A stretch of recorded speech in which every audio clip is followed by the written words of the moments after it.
Hi everyone, it's Garamrit, and I am sitting here on my couch with my friend Kathy. Hello. And today we are going to talk about judgment and non-attachment and trusting the process. And on a call that I had this past Monday, Kathy shared some really awesome insight about releasing attachment of outcomes and just trusting that regardless of the outcome, everything is ultimately working according to divine plan. So I would love for you to share a little bit of your insight with our awesome yogic community. Yes. Well, thank you for having me. I'm so happy to have you here. Yay. And she made amazing cookies for me to get this started. And when it comes to non-attachment and kind of just leaving it to the universe, it's not like literally just leaving it to the universe. You need to also show up. You need to have a plan. You need to have a vision of what it is that you want. Because without a vision, without a plan, what is supposed to show up for you? The universe can only provide what you ask for. So what I meant during the call about the non-attachment, it had a lot more to do with judgment. Because as soon as you set expectations for yourself, which is great, it's nice to have goals, but there's a limit to how much you can actually put out there, because plans change. Plans will always be changing. Your ideas will always be changing. Your mind is consistently changing, especially with your environment. So you can't judge yourself based on what you have not done, because you set a plan and it did not come through the way you wanted it to. So it's almost like relinquishing a little bit of control and getting over our trust issues and just showing up as we are, the way we are, and knowing that the work that we're putting in is working in our benefit. So no matter how it shows up, the fact that you showed up and decided to do the work is ultimately beneficial. Like, just every single day showing up, doing something towards your passion. You're like, all right, my end goal is to have a successful cookbook. So every single day I am going to just write without judgment, without expectation, and just write and let it flow and not judge myself for taking time to just relax one day, because this is my path. And if I judge myself in the process, I'm only hindering my progress. I don't know if that's kind of along the lines of what you're talking about. It definitely is, because especially with the example of your book, which is a great example, especially because you're working on it right now, and your goal is to write a cookbook. Your goal is not to please the entire world with the cookbook. Your goal is to please yourself with a book that you are proud of. And hopefully people will gravitate to that genuine part of your book.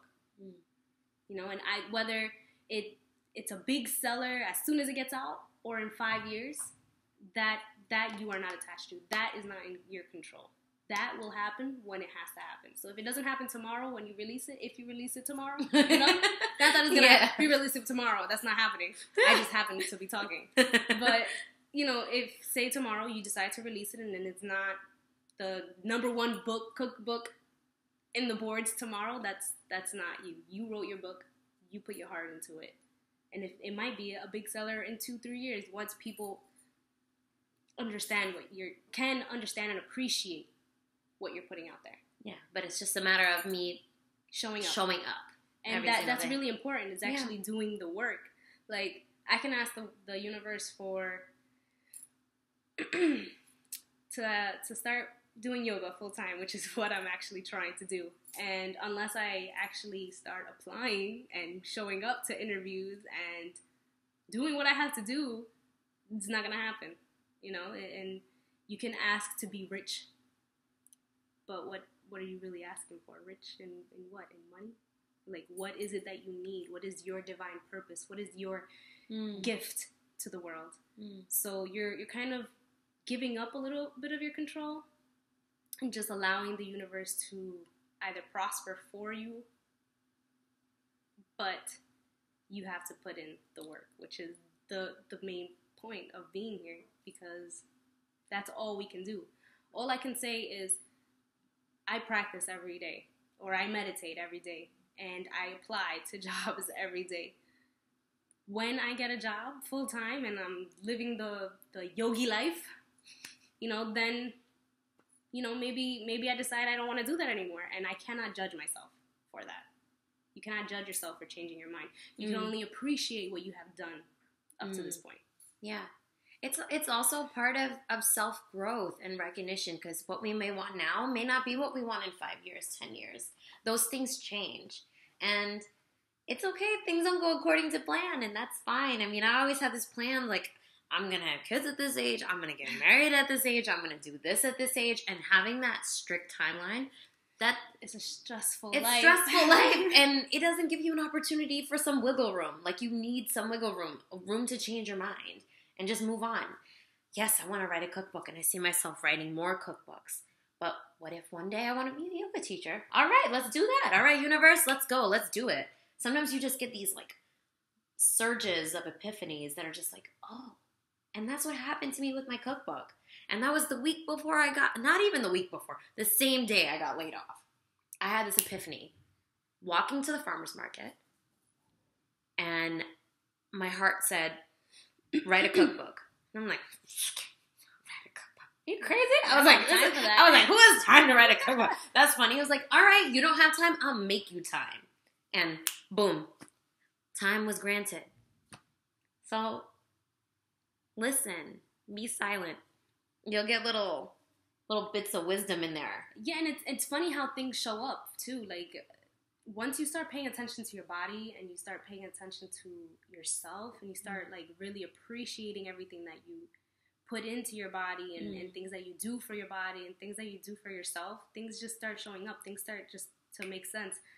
Sometimes you know things and someone will repeat it for you so that you know for a fact that you need to get a humidifier because you're coughing in your room at night. And these are things that you already know, but the way they show up is that's the part that you need to pay attention to. And I think that's the hardest part, is to recognize when to let things go. Like, okay, this has happened and this is bad. Bad things happen, bad things pass, good things happen too. And that's what follows. So just letting go of that attachment of who you think you should be and accepting who you really are. And I think we should end it there, because that was pretty awesome. Yeah. So thank you so much for joining us again, and we will definitely do more of these because I like it. This was fun. Yeah. All right. So see you soon, everybody. Bye.